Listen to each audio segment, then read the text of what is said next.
Okay, and welcome to part 2 of our flexor tendon repair protocol.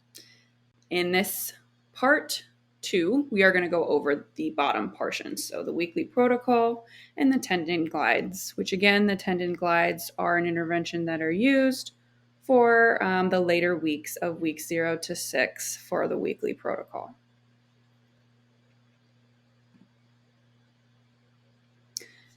This is the protocol that I am referencing, the Kleinert-Louisville protocol. This exact protocol will be in the references section of this PowerPoint. So I am going to encourage you to go to the references section. I highlighted it in red for you to reference, to have all the information on one page. Again, that protocol is the same protocol that we used at Cora Physical Therapy. So I think it is reputable and resourceful for you to use and have. Save it to your computer. If you plan to have a hand therapy placement, you will use it and you will impress them by knowing it. So let's get into our protocol. Weeks 0 to 3 are very fragile weeks. The dorsal blocking splint is worn at all times. Active extension within the dorsal blocking splint limits is allowed. So if you remember the way that looked, we can extend our IPs up to here. The splint is stopping us here, right? This hand is the splint. We can actively extend our hands, our PIP joints, but nothing past the dorsal blocking splint.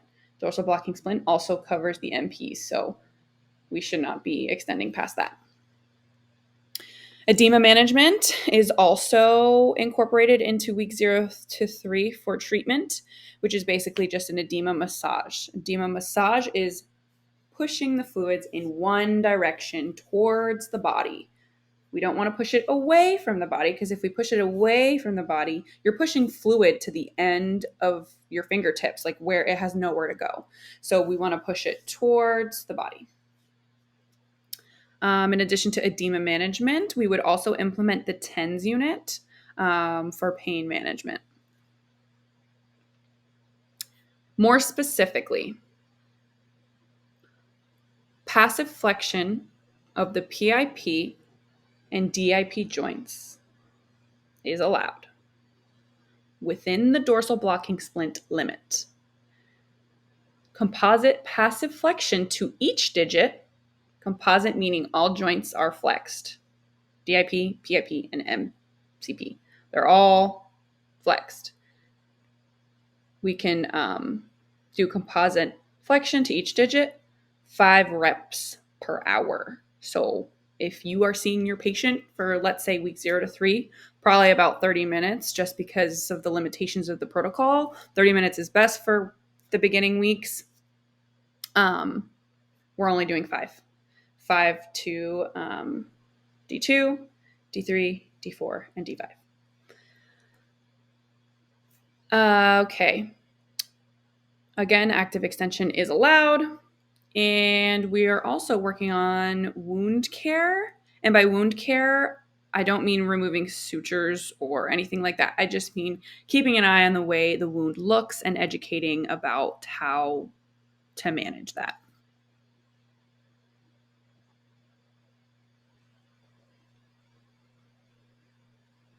Moving on to week 3.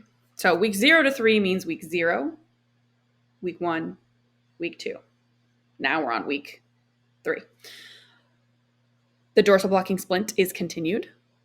Place and hold exercises are initiated through a composite flexion, just like I showed you. All of the joints, the MCP, the MCP, the PIP, and the DAP, they're all flexed.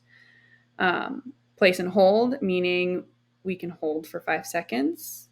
Not us hold, the patient is holding. 1, 2, 3, 4, 5, extend. Now we place them back. 1, 2, 3, 4, 5, extend. Scar mobilization is now initiated in week 3 following suture removal. So it's important that the sutures are removed by the orthopedic surgeon or by the occupational therapist if deemed appropriate Scar mobilization includes soft tissue massage, instrument-assisted soft tissue massage, so something like the Graston, just like a metal tool that's used and kind of like rubbed on the scar area. Granted, it is still a very sensitive area, so within patient tolerance, we are going to be using that. Most likely not, but again, every body is different, and scar mobilization is initiated during this time. So week 0 to 3 interventions continue, including the TENS and active extension. Scar mobilization also includes ultrasound. During week 4, as I stated previously, the dorsal blocking splint may or may not be discharged depending on how the patient is presenting and what the orthopedic surgeon decides is appropriate. So, active range of motion is permitted only if the dorsal blocking splint is discharged. Tendon glides are allowed to be initiated within the limits of the dorsal blocking splint.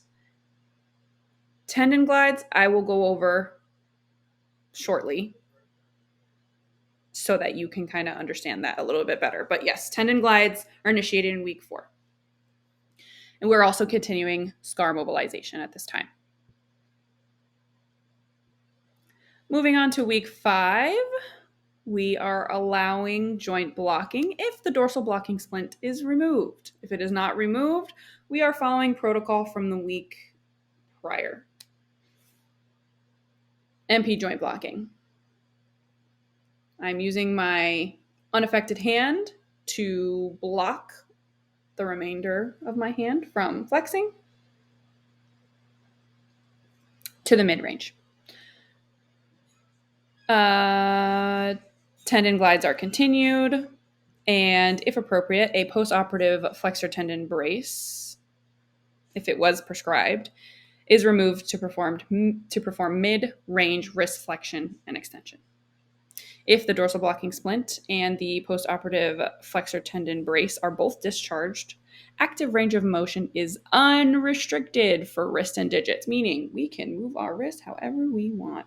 We can move our fingers however we want, all our joints however we want. Are we doing resistance? No, but we are allowing active range of motion. And moving on to week 6, our final week that we are going to be going over today. The dorsal blocking splint is discharged by week 6 if it has not been discharged already. And static progressive splinting may potentially be implemented if there is flexor tightness.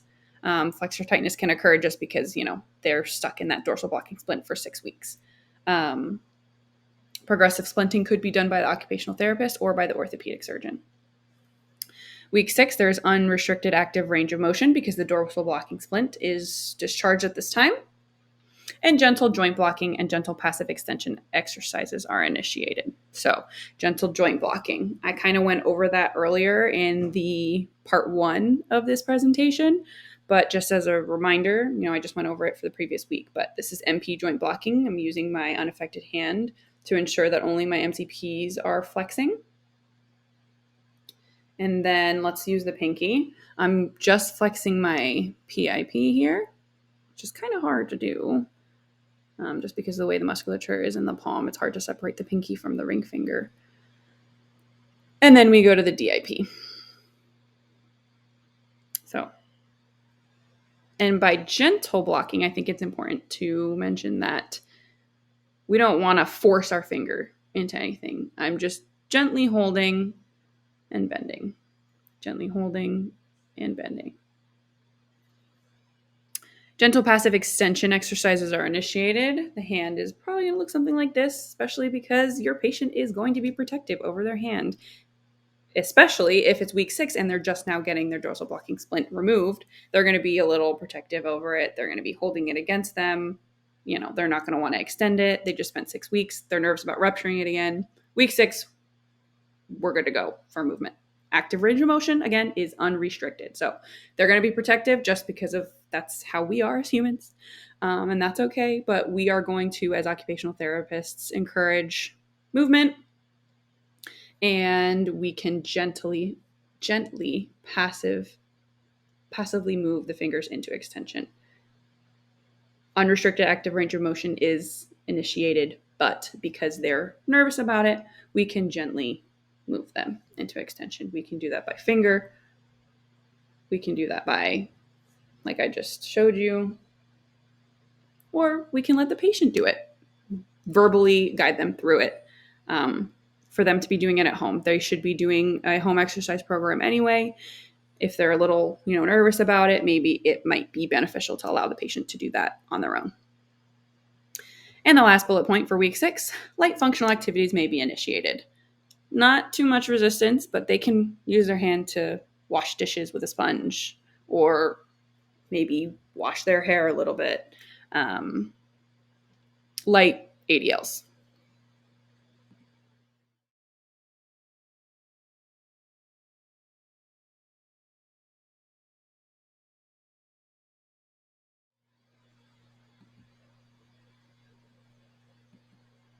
And finally, we are on tendon glides. So the picture is pretty self-explanatory. We start with a straight hand, and then we move into a hook, and then a fist, and then a straight fist. So the straight fist has the DIPs in extension. So again, straight, hook, fist, straight fist. At Cora, we typically did hold for 10 seconds for 10 to 15 reps for breakfast, lunch, and dinner, 3 times daily.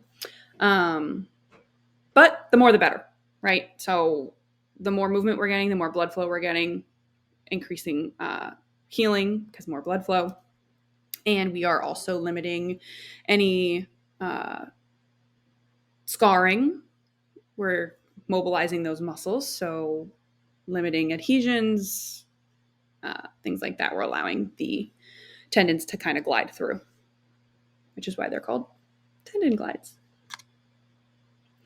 And again, tendon glides are initiated as appropriate, depending on the removal of the dorsal blocking splint. So, speaking of that, the dorsal blocking splint, we can do tendon glides, but within the limits of the dorsal blocking splint. So are we going to have a straight palm? No. It might look more like this because, again, this is the dorsal blocking splint blocking my hand. That's one. We can move into flexion, hook placement, a fist, and then straight fist within the limits of the dorsal blocking splint per the protocol, which again is in my references. Here they are. The protocol is this red reference. Open it, save the PDF, study it. That is where the majority of my information came from for specifically the protocol. So reference it, use it, and that's it. If you have any questions, you have my email. You have my number as well, so feel free to text me or email me for any further questions. And thanks for listening.